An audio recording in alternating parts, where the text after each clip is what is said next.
गरीब का टोकरी ढाबा। माँ पिताजी, मुझे शहर में तो नौकरी मिल गई है, तो आप दोनों भी मेरे साथ चलिए ना शहर। सुंदर बेटा, यहाँ हमारे पूर्वजों का ये घर है, ढाबा है। हम उन्हें छोड़कर कैसे जा सकते हैं? सुंदर बेटा, तू हमारे पास यहीं गांव में रहना, यहाँ भी तो करने लायक काफी काम है। नहीं कुछ तो तू अपने पिताजी का ढाबा ही संभाल ले। माँ, मैंने इतनी मेहनत से पढ़ाई की, ये नौकरी हासिल की, और आप मुझे ढाबा चलाने के लिए कह रहे हो? आपको मेरे साथ चलना है तो चलिए, वरना मैं अकेले ही शहर जा रहा हूँ। इतना कहकर सुंदर शहर चला जाता है। अनुज बहुत गरीब था। वो मदनपुर गांव में अपनी पत्नी हिमानी और इकलौते बेटे सुंदर के साथ सालों से अपने छोटे से घर में रहता आ रहा था। अनुज के पास उसी गांव में उसके पूर्वजों का एक छोटा सा टूटा फूटा ढाबा था, जो पहले उसके दादाजी चलाते थे, फिर पिताजी, और अब सुंदर के पिता अनुज उसे चलाते हैं। ये परंपरा उनके पूर्वजों से चली आ रही थी। अनुज का ढाबा छोटा होने के कारण इतना नहीं चलता था। उसके ढाबे के ठीक सामने ही एक पीयूष नाम के अमीर आदमी का ढाबा था, जो काफी बड़ा भी था और आलीशान भी था। सुंदर ने पढ़ाई करके शहर की एक कंपनी में 20,000 रुपए महीने से नौकरी हासिल कर ली थी। वो इस छोटे से गांव में नहीं रहना चाहता था। अगले दिन अनुज अपने छोटे से ढाबे पर आता है और वहां खाना बनाने लगता है। पीयूष के ढाबे पर कितने सारे ग्राहक आ रहे हैं और मेरे ढाबे पर एक भी ग्राहक नहीं आ रहा। अब मेरे पास इतने पैसे भी नहीं हैं कि मैं अपने ढाबे का निर्माण कर सकूं। अनुज ढाबे पर खाना बनाने लगता है। तभी दो आदमी अनुज के ढाबे पर आकर खाना खाते हैं। क्या यार राहुल, अच्छा भला हम पीयूष काका के ढाबे पर जाकर खाना खाते थे। देख, इस टूटे ढाबे पर चारों ओर धूल ही धूल जमी है। तरुण, मेरे पिताजी कहते थे कि अनुज काका बड़े ईमानदार हैं। इनके ढाबे पर सबसे अच्छा और हेल्दी खाना मिलता है। ये सुनकर अनुज बहुत खुश हो जाता है। तभी दोनों खाना खाकर पैसे देकर वहां से चले जाते हैं। कुछ दिन ऐसे ही बीत जाते हैं। एक दिन रात में, कितना कहा मैंने सुंदर को कि यहीं रहकर कोई काम कर ले बेटा, पर उसने हमारी एक नहीं सुनी और हमें छोड़कर वो शहर चला गया। औलाद जब बड़े हो जाते हैं ना, तो वो अपने जीवन के फैसले खुद ही तय करने लग जाते हैं। ढाबे पर कुछ कमाई हुई आज? वही रोज के 3 से 4 ग्राहक आए थे बस। सोचा था बेटा बड़ा हो चुका है तो अब मेरा सहारा बनकर ढाबे के निर्माण को आगे बढ़ाएगा, पर वो भी शहर चला गया। ढाबे के ना चलने से अनुज काफी परेशान हो चुका था। उसके ढाबे पर दिन के गिने चुने 3 से 4 ग्राहक ही आते थे। एक दिन अनुज के ढाबे पर पीयूष आता है। क्या हाल है अनुज भाई, मक्खियां मार रहे हो क्या ढाबे पर? अरे ऐसे खंडहर ढाबे पर कौन आकर खाना खाएगा। बंद कर दो इस ढाबे को और रास्ते पर चने फुटाने बेचने का काम शुरू कर दो। ये सुनकर अनुज उदास हो जाता है। अनुज भाई, अगर आपके पास करने को कोई दूसरा काम नहीं होगा ना, तो कल से मेरे ढाबे पर आ जाना। मैं वहां बर्तन धोने का काम दे दूंगा आपको। अपनी गरीबी का अपमान सुनकर अनुज की आंखों में आंसू आ जाते हैं। पीयूष हमेशा अनुज की गरीबी का मजाक उड़ाता था। करीब 3 महीने बाद अचानक एक दिन अनुज की तबीयत बहुत ज्यादा खराब हो जाती है। तभी सुंदर शहर से अपने गांव आता है। रात का समय। सुंदर बेटा, अब मेरे जीने का कोई भरोसा नहीं रहा। मुझे वचन दे बेटा कि तू अपनी माँ को छोड़कर कभी नहीं जाएगा यहाँ से। और मेरे ढाबे के कारोबार को भी तू ही संभालेगा। पिताजी, आप बीमार हैं, आप ज्यादा बात मत कीजिए। मुझे वचन दे बेटा कि तू यहाँ रहकर मेरे ढाबे को आगे बढ़ाएगा। मैं वचन देता हूँ पिताजी कि मैं यहाँ रहकर आपके ढाबे के कारोबार को आगे बढ़ाऊंगा। तभी अनुज की मौत हो जाती है। ये देखकर सुंदर हिमानी खूब रोने लगते हैं। कुछ दिन बाद सवेरे। माँ, मैं पिताजी के ढाबे पर जा रहा हूँ। भगवान तुझे दिन दूनी रात चौगुनी तरक्की दे बेटा। जा जा बेटा, अपने पिता के कारोबार को इतना ऊंचा कर दे कि तेरे पिताजी का नाम पूरी दुनिया में रोशन हो जाए। सुंदर वहां से अपने पिता के ढाबे पर आता है। उस टूटे ढाबे की हालत देखकर सुंदर के होश उड़ जाते हैं। अरे, ये ढाबा तो काफी टूट चुका है। इतने टूटे ढाबे पर कौन आएगा खाना खाने? तभी सुंदर के ढाबे पर पीयूष आता है। सुंदर बेटा, तू क्यों इस टूटे ढाबे के चक्कर में अपना जीवन बर्बाद कर रहा है? एक काम कर, तू ना इस ढाबे को ही बेच दे। पीयूष काका, आप अपनी राय ना अपने पास ही रखिए। चलिए जाइए यहाँ से। ये सुनकर पीयूष वहां से चला जाता है। अब मुझे इस ढाबे को तोड़कर यहाँ एक बड़ा आलीशान ढाबा बनाना होगा, ताकि मेरे भी ढाबे पर ग्राहक आने लगे। सुंदर गांव में आता है और वहां घूमने लगता है। तभी उसकी नजर एक गरीब पति पत्नी राकेश और दामिनी पर पड़ती है, जो अपने झोपड़े के बाहर लकड़ी की टोकरियां बना रहे थे। बचपन में हम इसी टोकरी के अंदर छुपते थे। तभी सुंदर के मन में एक बात आती है। अरे वाह, क्यों ना मैं अपना एक ढाबा ऐसी टोकरी की तरह दिखने वाला बनाऊं। ऐसा टोकरी के अवतार का ढाबा देखकर तो मेरे ढाबे पर ग्राहकों की भीड़ लग जाएगी। हाँ, ये सही रहेगा, मैं ऐसा टोकरी का ढाबा ही बनाता हूँ। सुंदर राकेश के पास आता है और उन्हें एक बड़ा सा टोकरी जैसा दिखने वाला ढाबा बनाने की बात कहता है। इतना बड़ा टोकरी ढाबा? हाँ काका, मैं ऐसे ढाबे का निर्माण करना चाहता हूँ जो दिखने में नीचे से भी टोकरी की तरह दिखे और उसकी छत भी टोकरी की तरह दिखे। क्या आप ऐसा ढाबा बना सकते हैं मेरे लिए? बना सकते हैं, पर उसके लिए बहुत सी लकड़ियां और बांस की जरूरत होगी। आपको जो चीज चाहिए आप वो ले आइए, बस जल्द से जल्द मुझे ऐसा ढाबा बना कर दीजिए। जितना पैसा लगेगा मैं आपको दूंगा। उसके बाद राकेश दामिनी जंगल में जाते हैं और वहां से हर रोज काफी सारी लकड़ियां तोड़कर लाते हैं और सुंदर के उस ढाबे को तोड़कर वहां लकड़ी का टोकरी जैसा दिखने वाला एक खूबसूरत सा ढाबा बना देते हैं। उस ढाबे की छत भी लकड़ी की टोकरी जैसी थी और उसके नीचे का हिस्सा भी लकड़ी का बना टोकरी जैसा था। वो ढाबा काफी बड़ा और आलीशान भी था। उसमें सुंदर ने काफी आलीशान चीजें भी रखी थी। ऐसा आलीशान टोकरी ढाबा देखकर हर कोई हक्का बक्का रह जाता है। एक दिन सवेरे सुंदर अपने टोकरी ढाबे पर बैठा खाना बना रहा था। तभी कई सारे लोग उस ढाबे पर आते हैं। वाह, कितना खूबसूरत टोकरी ढाबा है यार ये। ऐसा ढाबा तो मैंने आज तक नहीं देखा।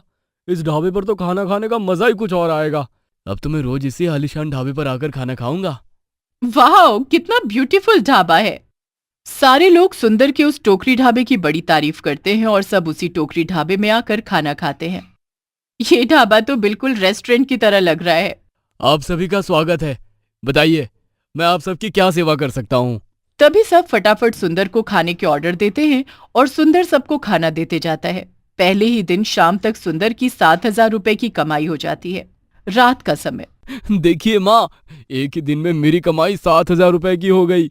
इसी तरह अपने जीवन में कामयाबी हासिल करता जा बेटा, और अपने माता पिता का नाम ऊंचा करते जा। उसके बाद सुंदर अपने टोकरी ढाबे पर रोज की हजारों की कमाई करने लगा। उसके ढाबे पर दिन प्रतिदिन ग्राहकों की बढ़ोतरी होने लगी। लोगों को भी उस टोकरी ढाबे पर आकर खाना खाने में बड़ा मजा आ रहा था। तभी सुंदर अपने ढाबे पर 4 नौकर रख लेता है और इधर पीयूष के ढाबे पर एक भी ग्राहक नजर नहीं आ रहा था। उसका ढाबा पूरी तरह से बर्बाद हो चुका था। एक दिन सवेरे पीयूष सुंदर के ढाबे पर आता है। सुंदर बेटा, क्या मुझे तेरे ढाबे पर कोई काम मिल सकता है? मुझे काम की बहुत जरूरत है बेटा, मैं पूरा बर्बाद हो चुका हूँ। हाँ काका, जरूर मिल सकता है आपको काम। आप बस मेरे ढाबे के बाहर खड़े रहकर ढाबे पर आए ग्राहकों का स्वागत कीजिए। तो देखा दोस्तों आपने, एक समय में जो आदमी सुंदर के पिता को अपने ढाबे पर काम देने की बात कर रहा था, आज वो आदमी खुद सुंदर के ढाबे पर चपरासी का काम करने लगा। उसके बाद सुंदर अपने टोकरी ढाबे पर महीने के लाखों रुपए कमाने लगा और वो कुछ ही सालों में अपनी कमाई से गांव में एक बड़ा सा घर भी खरीद लेता है और अपनी माँ के साथ एक हंसता खेलता जीवन बिताने लगता है। आज सही मायनों में सुंदर ने अपने पूर्वजों की परंपरा का पालन कर दिया।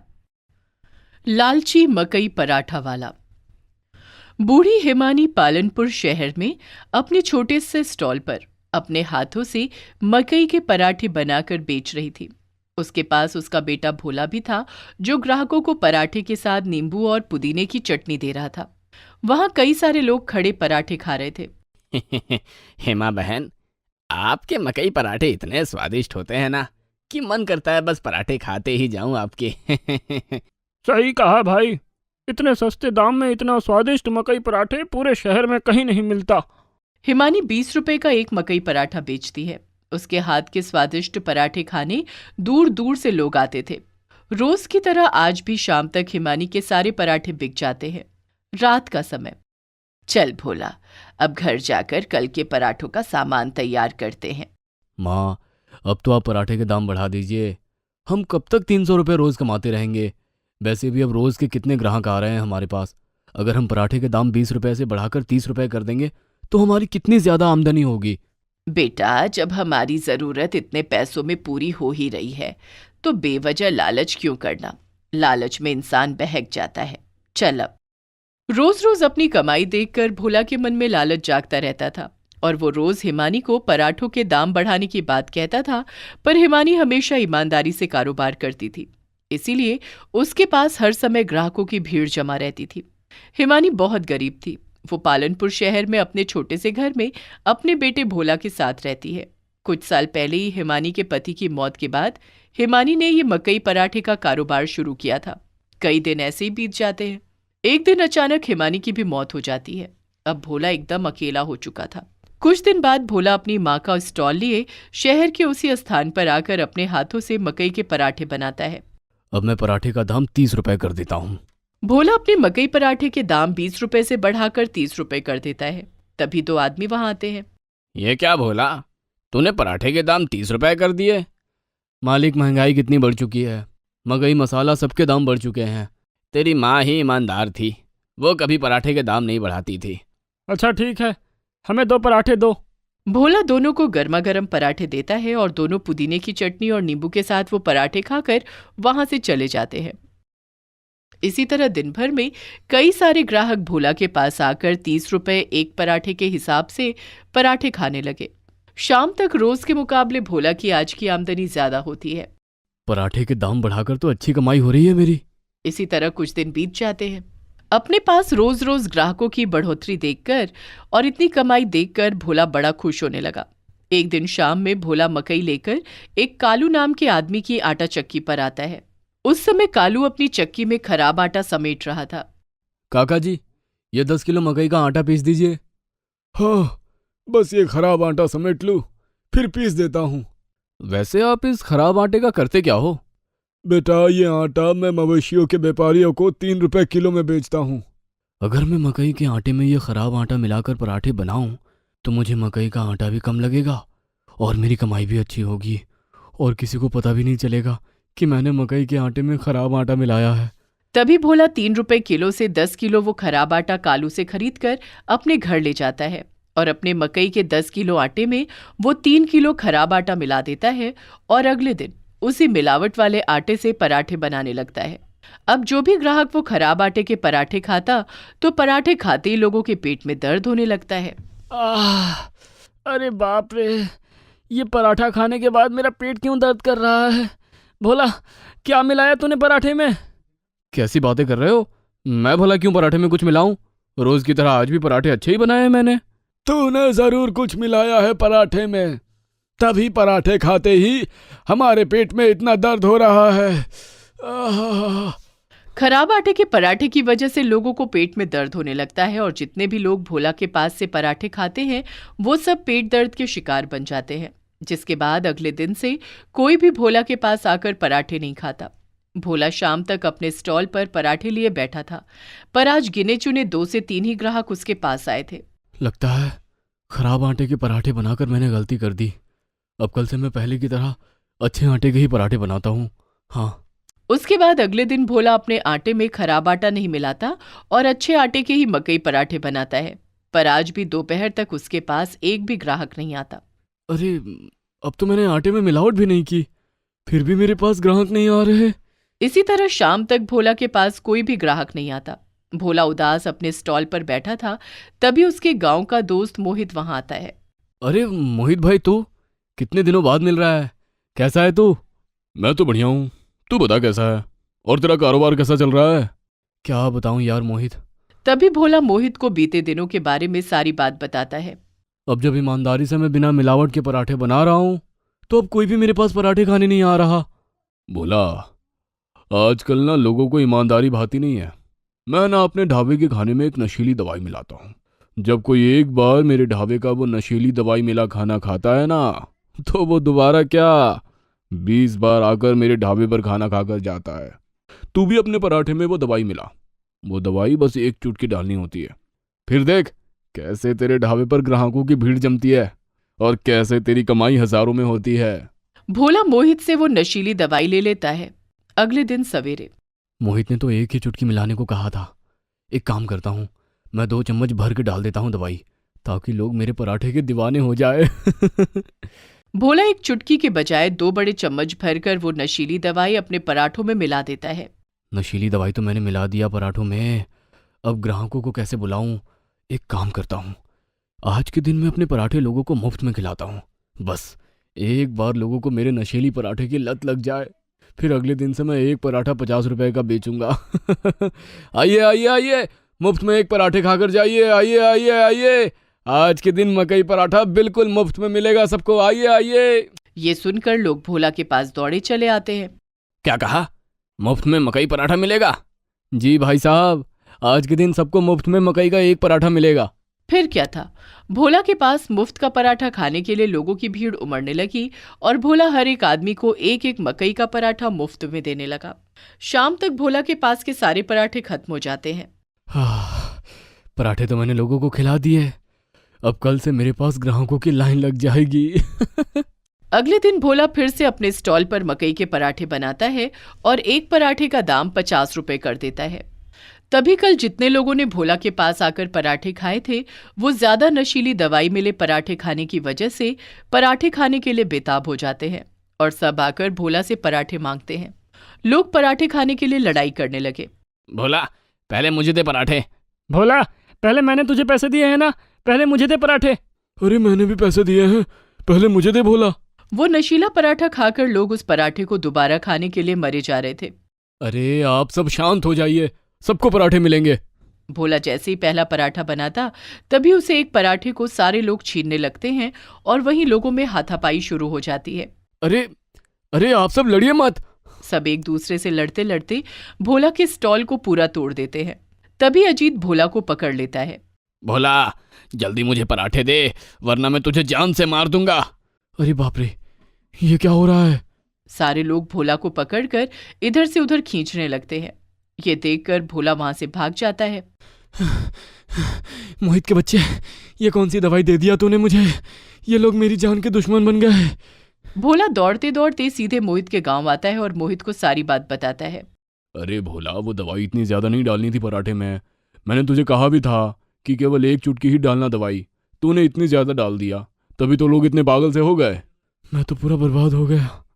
लोगों ने मेरा ठेला और मेरा सारा सामान तोड़ दिया और ऊपर से सब मेरी जान के दुश्मन बन गए। ना मैं लालच करता, ना ये सब होता। भोला को अपनी गलती का एहसास हो जाता है। शहर जा सकता था और ना ही अब उसके पास उसकी दुकान बची थी। इसीलिए कहते हैं कि लालच कभी ना करो भैया, क्योंकि लालच इंसान को बर्बाद करके रख देता है।